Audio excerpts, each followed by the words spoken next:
भोर की पहली किरण के साथ जब पहाड़ की बर्फीली हवाएं हड्डियों तक चिर जाती हैं, भागीरथी देवी अपने जंगल के पहरे पर निकल चुकी होती हैं। उत्तराखंड के चंपावत जिले के छोटे से गांव मानर की ये 75 वर्षीय बुजुर्ग महिला पिछले 2 दशकों से इसी दिनचर्या को निभा रही है। सुबह की गश्त दोपहर तक चलती है, फिर कुछ घंटों के आराम के बाद दोबारा जंगल का रुख। कई बार तो रात के अंधेरे में भी अकेले निकल पड़ती हैं, सिर्फ ये देखने के लिए कि कहीं कोई उनके सजोए जंगल को नुकसान तो नहीं पहुंचा रहा।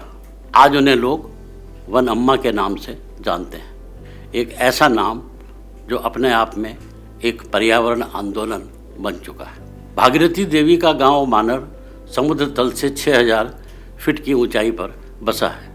साल 2000 तक इस गांव के पास फैले 11.6 हेक्टेयर जंगल पूरी तरह बंजर हो चुके थे।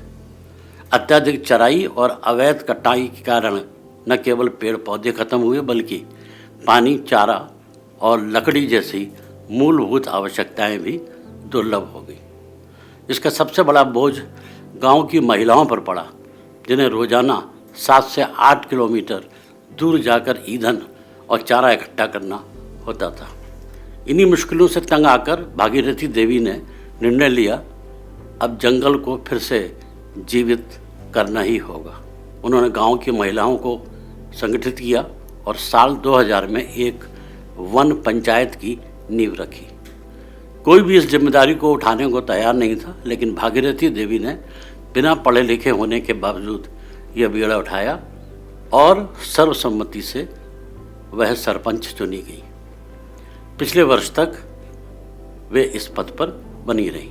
उत्तराखंड में वन पंचायत की अवधारणा अपने आप में अनूठी है और इसकी उत्पत्ति अंग्रेजों के ज़माने में हुई थी। मौजूदा समय में वन पंचायत भारतीय वन अधिनियम 1927 की धारा 28 के तहत शामिल है। इसका उद्देश्य वनों की रक्षा और विकास करने के साथ ही उनके उत्पादों को हितधारकों के बीच समान रूप से वितरित करना भी है। उनके नेतृत्व में महिलाओं ने वन विकास के लिए सिल्वी पास्चर परियोजना के अंतर्गत काम करना शुरू किया। यह परियोजना बाइफ संस्था के सहयोग से 2003-04 में शुरू हुई थी। आज नतीजा सबके सामने है।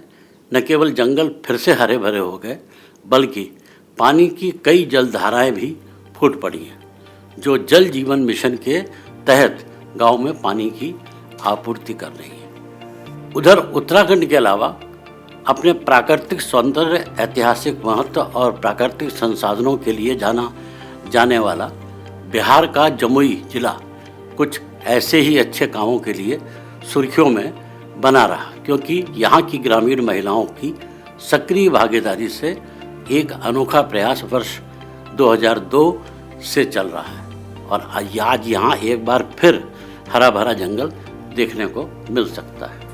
यहाँ की महिलाएं हाथ में डंडे लिए शिफ्ट ड्यूटी कर जंगलों को बचाने के लिए पहरेदारी करती हैं। पूर्व में आजीविका चलाने के लिए इन जंगली फसल की खेती और कटाई के समय आसपास के छोटे पेड़ों को काट दिया जाता था तथा जंगलों में आग भी लगा दी जाती थी। यहाँ की महिलाओं ने इन जंगलों की बर्बादी देखकर इन जंगलों को बचाने और रक्षा करने के अनूठे प्रयास की शुरुआत की और यह बीड़ा उठाया चिंता देवी ने, जो आज 2 दशक से भी अधिक समय से ग्रामीण महिलाओं के साथ मिलकर पर्यावरण संरक्षण और वन्य जीव को बचाने के लिए काम करती आ रही है। यहाँ भी साल 2002 में जब जंगलों में आग लगाई जाती थी, छोटे पेड़ों को काट दिया जाता था और महिलाओं को जीविका के लिए जंगली फसलों पर निर्भर रहना पड़ता था, तब चिंता देवी ने गांव की महिलाओं को संगठित कर एक महिला गश्ती दल बनाया। 20 से 25 महिलाओं ने चिंता देवी के नेतृत्व में महिला गश्ती दल बना रखा है, जो रोटेशन से अपनी ड्यूटी हाथ में डंडा लेकर और मुंह से सीटी बजाकर इलाके के जंगल को बचाने के लिए करती हैं। चिंता देवी भले ही पढ़ना लिखना नहीं जानती, लेकिन आज वे पर्यावरण को लेकर लोगों को पाठ पढ़ा रही है। पर्यावरण संरक्षण पर कई पुरस्कार पा चुकी चिंता देवी जंगलों में पेड़ पौधे को अपना संतान मानती हैं। उनका प्रयास सिर्फ एक जंगल को बचाने का नहीं बल्कि एक पूरी पीढ़ी को पर्यावरण के प्रति संवेदनशील बनाने का है। बिना औपचारिक शिक्षा के चिंता देवी आज पर्यावरण संरक्षण पर दूसरों को प्रशिक्षण देती हैं और कई पुरस्कार भी हासिल कर चुकी हैं। उनके लिए पेड़ पौधे सिर्फ जंगल नहीं, उनकी संतान है।